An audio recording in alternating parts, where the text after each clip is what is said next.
Hello, Planeswalkers! Welcome back to Partners With. Today is the first installment of my new personal series, Combo Corner. Some of my favorite things in Magic are weird and powerful combos between cards, ranging from building a huge army, giving your entire board trample and a lot of power, dealing infinite damage to all of your opponents, as well as today's topic, generating infinite mana. There are a number of different ways to generate an infinite amount of mana in one turn, and if done at the correct time, this infinite mana should win you the game on the spot. These are some of the most versatile combos in the game, being useful in numerous situations.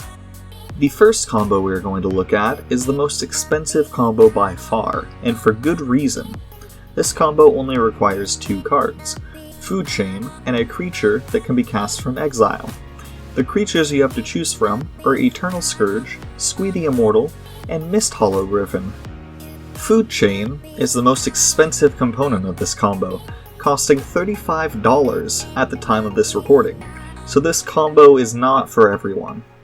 Food Chain says, exile a creature you control, add X mana of any one color, where X is 1 plus the exiled creature's converted mana cost. Spend this mana only to cast creature spells. The creature spells I listed previously all have the ability to be cast from exile. The way this combo works is you have Food Chain and at least one of those 3 creatures on the board. Let's say it's Squee the Immortal, cause who doesn't love Squee? Squee costs 1 red for a 2/1 legendary goblin that can be cast from the grave or from exile. You feed Squee into Food Chain, generating 4 red mana, since you'll need red mana to recast Squee. You cast Squee from exile for 3 mana, and you're left with 1 more red mana than you started with. Generate red mana enough times, and you can start feeding Squee into Food Chain for mana of any other color, while still having enough red mana in your mana pool to recast Squee.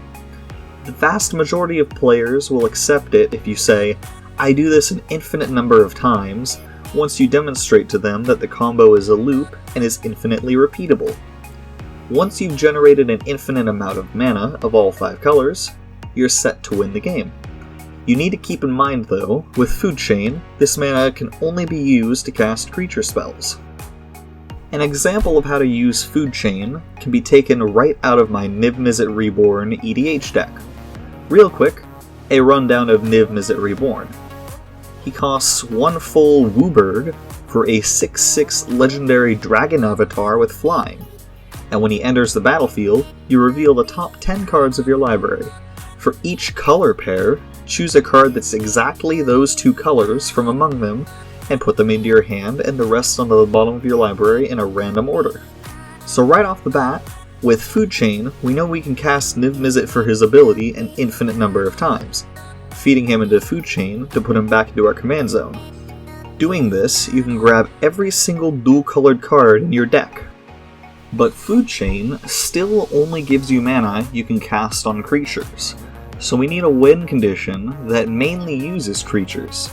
First, we want a way to draw all of the cards on our deck, not just the dual-colored ones. So I use Hydroid Krasis, a 0/0 jellyfish Hydra Beast for X green-blue. When you cast this spell, you gain half X life and draw half X cards, rounded down each time. It has flying and trample, and enters with X +1/+1 counters on it, but we only care about its first effect in this case. With our infinite mana, we can cast Hydroid Krasis for exactly as much mana as it takes to draw just the remaining cards on our deck. We can run Laboratory Maniac or Jace, Wielder of Mysteries. Both are cards that can win us the game if we go to draw a card from an empty library, although Laboratory Maniac can be paid for with our Food Chain mana, and Jace cannot be since he's a Planeswalker. Now we need another draw effect, and this can be any creature that draws us a card when it enters. But it'd be easier to just reuse the Hydroid Krasis we already have, rather than waste a card slot on a weaker draw effect. This is why I choose to run a creature that bounces another creature to its owner's hand. This is an effect we can use in other situations to defend ourselves by bouncing our opponent's big threats back to their hands. So I deem it more useful in this case. Dual-colored creatures we can run with this effect are Deputy of Aquitals, that's a weird word, Ice Feather Aven, and Sparkcaster.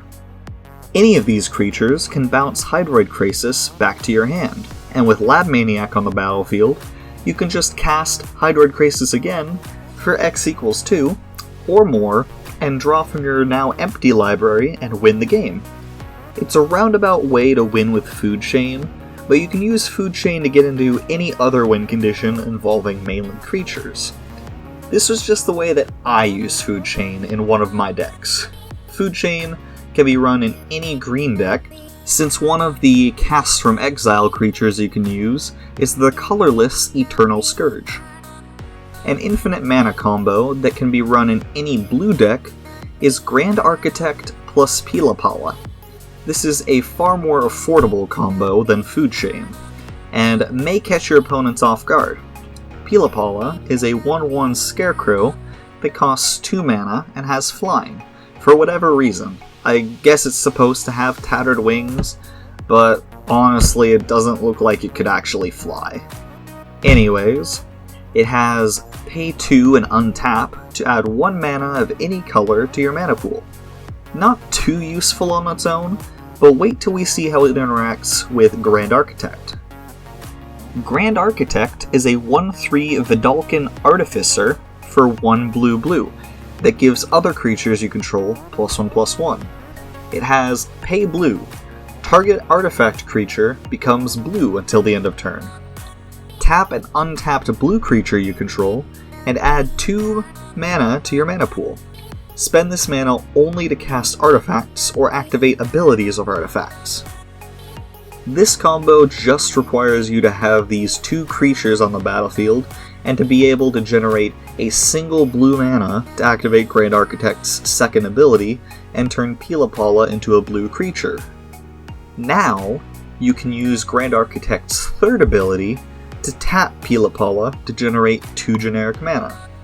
Use this mana to pay into Pilapala's ability to untap it and add 1 mana of any color. Now, you have 1 mana of any color that you didn't before. I used to run this combo in my Golos Tireless Pilgrim deck, which we actually have a deck tech on that was released last month. I cut them not because they're a bad combo, but because they don't work as well for my Lands Matter win condition in that deck.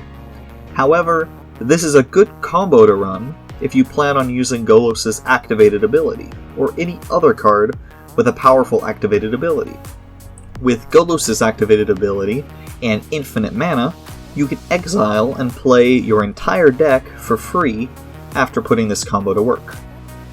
In my opinion, this combo is more powerful than Food Chain, since you still only need 2 cards, and you can use the mana it generates for anything, not just creatures.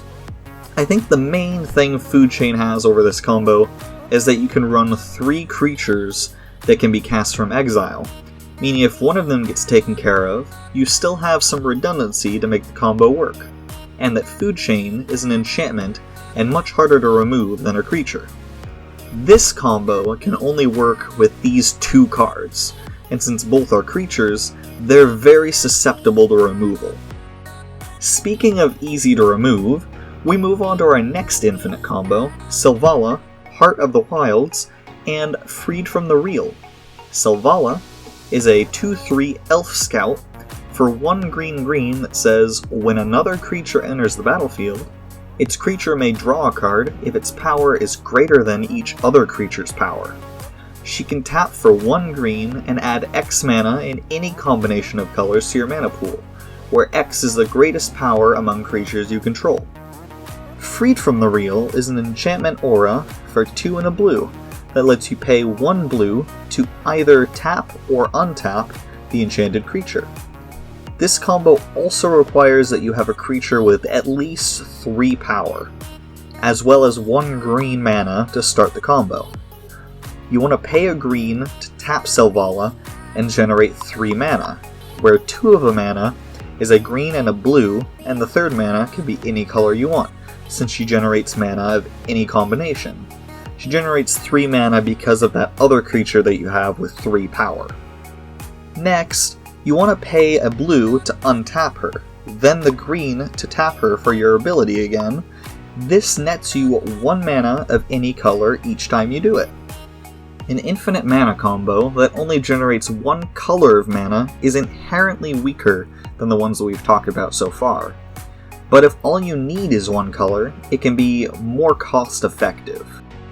One way you can generate infinite mana of 1 color is using Umbral Mantle and a creature that taps for at least 4 mana, like Marwyn, the Nurturer.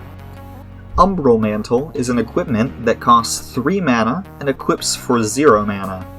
Equipped creature has pay 3 and untap. This creature gets +2/+2 until end of turn. Marwyn, the Nurturer, is a 1/1 legendary elf druid that costs 2 and a green, and whenever another elf enters the battlefield under your control, put a +1/+1 counter on Marwyn. You may tap her to add green mana equal to her power. Once you have Marwyn equipped with Umbral Mantle, all you need is 2 mana to start off. First you tap Marwyn to add 1 green mana, untap her using that and 2 other mana to untap her and give her +2/+2 until end of turn. And now she taps for 3 green. After the second time, she will start to produce more and more green mana. Another combo that nets you infinite green mana is Vizier of Remedies and Devoted Druid. Vizier of Remedies is a 2/1 human cleric for 1 and a white that says if 1 or more -1/-1 counters will be put on a creature you control, put that many -1/-1 counters -1 instead.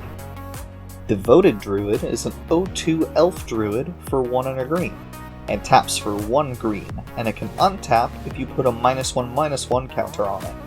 This combo is pretty simple. You tap her for 1 green, and then you use her other ability to untap her, and then the Vizier of Remedies prevents her from getting a -1/-1 counter, so you can infinitely generate green mana with her.